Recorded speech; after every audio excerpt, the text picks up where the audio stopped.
রাজ্যে লোডশেডিং নেই, যান্ত্রিক ত্রুটিজনিত কারণে আংশিক বিদ্যুৎ চপলতা হয় বলে জানালেন মুখ্যমন্ত্রী। বিদ্যুৎ পরিষেবার অত্যাধুনিকীকরণের উপর মুখ্যমন্ত্রীর মানিক সাহার গুরুত্ব আরোপ। মঙ্গলবার 79 টিলাস্থিত বিদ্যুৎ দফতরে Tripura state load dispatch centre পরিদর্শন করলেন মুখ্যমন্ত্রী মানিক সাহা।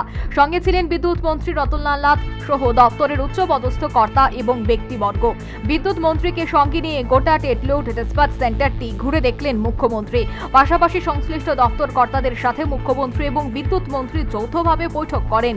বৈঠকে রাজ্যের বিদ্যুৎ পরিষেবা সংক্রান্ত বিভিন্ন যেসব সমস্যা রয়েছে সেসব সমাধানের ব্যাপারে বেশ কিছু সিদ্ধান্ত গৃহীত হয় এবং বিদ্যুৎ পরিষেবা যেন কোনো অবস্থাতেই বিঘ্ন না ঘটে এ ব্যাপারে উপযুক্ত ব্যবস্থা গ্রহণের জন্য মুখ্যমন্ত্রী দপ্তর কর্তাদের পরামর্শ দেন। বর্তমানে লোডশেডিং হয় না বলে বৈঠক পরবর্তীতে মুখ্যমন্ত্রী সাংবাদিকদের জানিয়েছেন।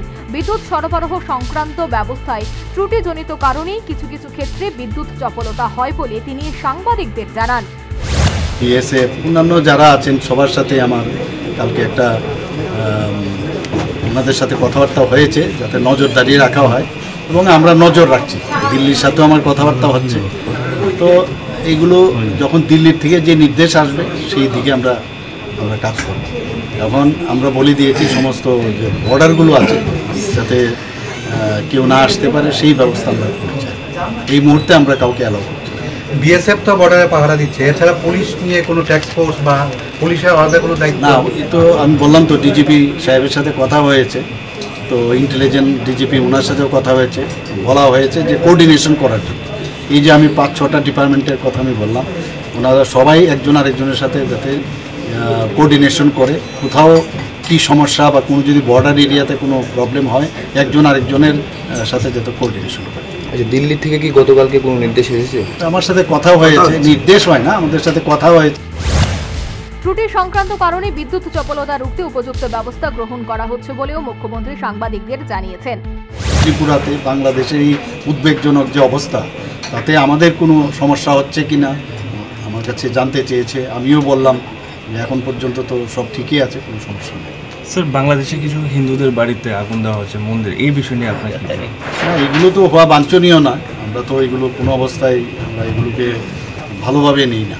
এবং এর মধ্যে আমি দেখলাম ওখানকার যারা সংখ্যাগুরু সম্প্রদায় তারাও কিন্তু আবার এই বিষয়টা আজকেও আমরা দেখলাম অনেকগুলো সোশ্যাল মিডিয়াতে ওরা কিন্তু এটা বাধা দিচ্ছে। ওরাও কিন্তু এখন তাদেরকে প্রোটেকশন দিয়েছে। কালকে রাত্রেও আমি দেখলাম অনেক জায়গায় অনেক যারা স্টুডেন্টরা তারাও কিন্তু বেরিয়েছে, যারা সংখ্যালঘু যারা আছে তাদেরকে যাতে তাদের বাড়ি ঘরে হামলা না হয়, উজ্জুতি না হয়। মন্দিরেও দেখছি আমি অনেক জায়গার মধ্যে তারা মন্দিরের চারিদিকে ওরা পাহারা দিচ্ছে। তো এটা একটা গুড সাইন, এটা হলে ভালো।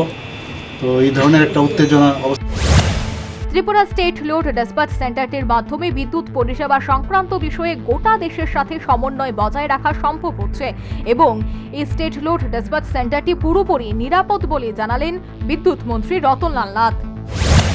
সাউদার্ন, ইস্টার্ন, নর্দার্ন এবং ওয়েস্টার্ন, এছাড়া নর্থ ইস্টের জন্য সেপারেটেড আছে।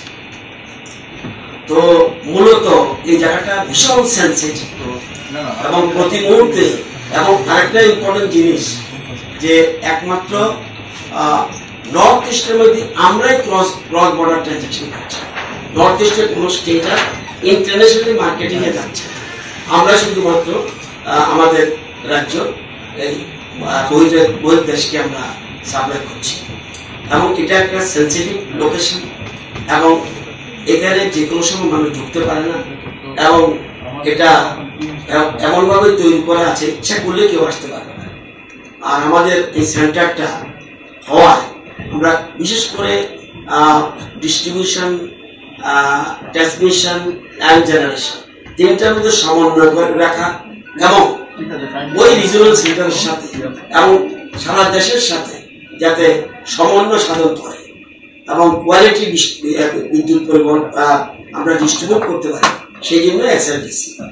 এবং নর্থ ইস্টের মধ্যে আর কোনো সেন্টার সাইবার ক্রাইমে অ্যাটাক হতে পারে সাইবার সেক্টরে, কিন্তু আমাদের রাজ্যে সুবিধা নেই, কারণ এটা একদম সিকিউর।